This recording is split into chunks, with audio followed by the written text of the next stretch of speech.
جنت کا ماحول ایسا ہے کہ اوپر لوگ ہوں گے اور باغات اور پانی نیچے. پانی اگر میدان میں رکھا جائے بہا دیا جائے تو سب کچھ پانی پانی ہو جائے گا. تو قرآن جب بھی ذکر کرتے کہتے زمین دوز نہریں ہوگی. کلما رزقوا منہا، جب کبھی دیا جائے گا جنتیوں کو وہاں سے، من ثمرۃ، پھل، رزقاً خوراک کے طور پر، قالوا ھذا الذی رزقنا من قبل، کہیں گے یہ تو وہی ہے جو دیا گیا ہے ہم کو پہلے بھی.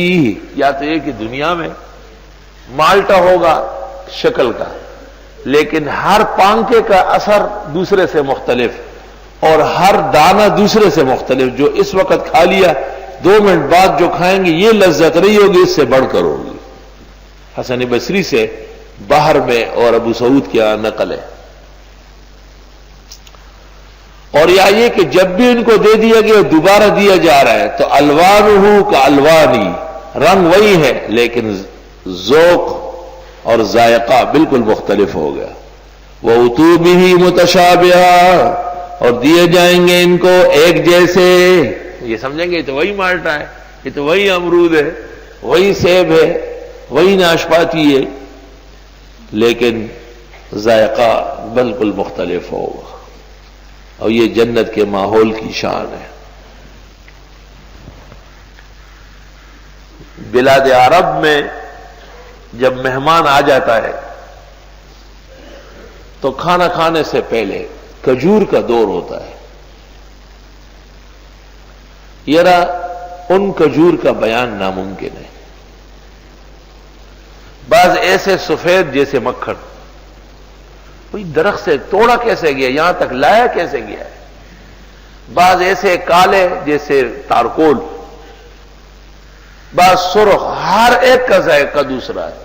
تو میں نے ایک عربی سے پوچھا کہ آپ کے ہاں کتنی قسمیں ہیں کھجور کی؟ اس نے کہا یہاں ہم جو جانتے ہیں 100 قسمیں جانتے ہیں. میں نے کہا اعلیٰ کھجور کون سی ہے؟ تو کہا جس کو پیغمبر نے اعلیٰ کہا، اجوا، جس نے صبح سویرے 7 اجوا کھائے رات تک اس پر نہ سحر اثر کرے گا نہ زہر اثر کرے گا. بخاری طیبہ. دوسری قسم برنیہ، تیسری قسم عنبر. افغانستان کے کندار کے ارغنداؤں میں جہاں آج کل امریکن ظالم اترتے رہتے، 500 کے قریب چھوٹی بڑی قسمیں ہیں انگور کی. اور انار کا تو یہ عالم ہے کہ شاید دنیا میں اس کا ثانی نہیں ہے. پوری دنیا میں کندار جیسے انار نہیں ہے. اور خربوزے ایسے کہ گھوڑا جب روڈ پہ چلتا ہے نا تو اس کے پیر کی آواز سے خربوزہ پھٹ جاتا ہے باغ میں. تو خربوزوں کے باغات کے اندر نہ وہ اونچی آواز سے بولتے ہیں نہ چیختے ہیں، اتنا نازک ہوتا ہے کہ اس سے وہ پھٹ جاتا ہے.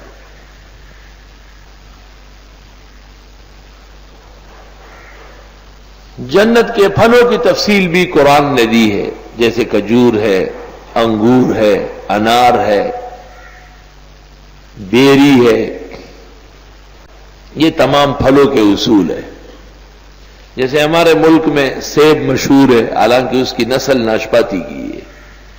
عمدہ زمین میں سیب پیدا ہوتے ہیں، کمزور زمین میں ناشپاتی بن جاتی.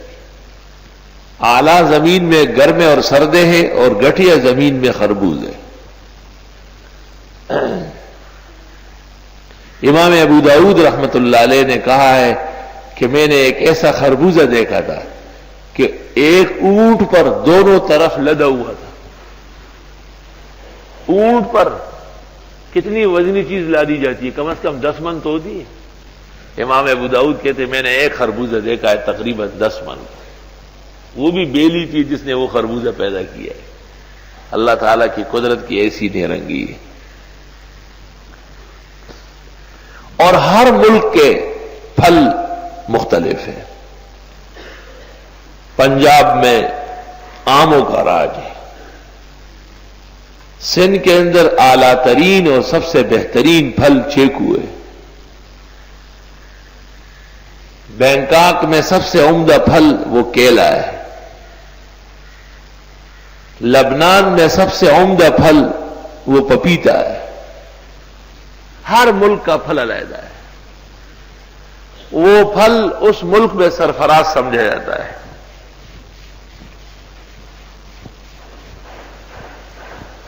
تو چونکہ یہ پھل مختلف لوگوں نے مختلف جگہوں میں کھائے ہیں، جب جنتی پھل سامنے آئے گا تو یہ سمجھیں گے کہ شاید یہ تو پہلے دیا گیا ہے. وَأُتُوا بِهِ مُتَشَابِهًا، یہ تاکید ہے ھذا الذی رزقنا من قبل کی.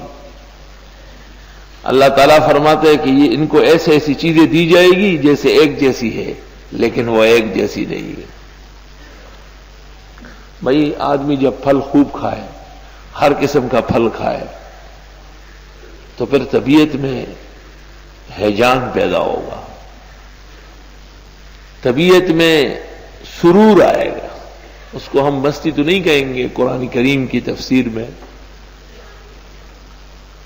تو اس کے لیے اللہ تعالیٰ نے انتظام کیا ہے. وَلَهُمْ فِيهَا أَزْوَاجٌ مُطَهَّرَةٌ وَهُمْ فِيهَا خَالِدُونَ.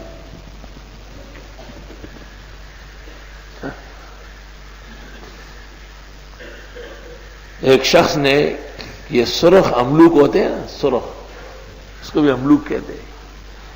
ایک تو وہ کالا املوک ہے، ایک یہ سرخ املوک ہے ٹماٹر کی طرح. یہ پشاور سے خرید کے نئے آئے تھے، گاؤں لائے تھے. تو اب حیران ہے کہ آئے اس کو سالن کی طرح پکائے یا اس کو کچا کھائے. اب جب وہ منہ میں ڈالتے ہیں تھوڑے سے سخت ہے تو وہ کڑوے، کہتے ہیں یہ تو مرچ مسالہ لگانا پڑے گا. کسی عقل مند سے کہا، اس نے کہا 2 دن رکھ لو پک جائیں گے. وَأُتُوا بِهِ مُتَشَابِهًا. مولا راغله چې دسترخوان باندې ډوډۍ ته ناستو، دا مرچ مسالې بیل بیل لوخي کنه، سره سره راغوي جو ټماټر د خپل کې واچو کرپ کرپ ختم کو. ها هغه داسه خوراک شوی. وَلَهُمْ فِيهَا أَزْوَاجٌ مُطَهَّرَةٌ، جنتیوں کے لیے جنت میں بیویاں ہوگی پاکیزہ مطہرہ. نہ تو ان کو ماہواری آئے گی، نہ وہ کبھی میل کو چیل والی ہوگی، نہ ان میں سوء الخلق ہوگا نہ سوء الخلق ہوگا. 4 علامت مفسرین نے لکھی ہے. مطہرات من الحیض والدنس ای الدرن وسوء الخلق والخلق. دنیا کے اندر جو پریشانی یا رکاوٹ خاتون کو پیش آتی ہے، جس کے اندر مرد اس سے دور رہتا ہے، جنتی عورتیں اس سے پاک صاف ہوگی.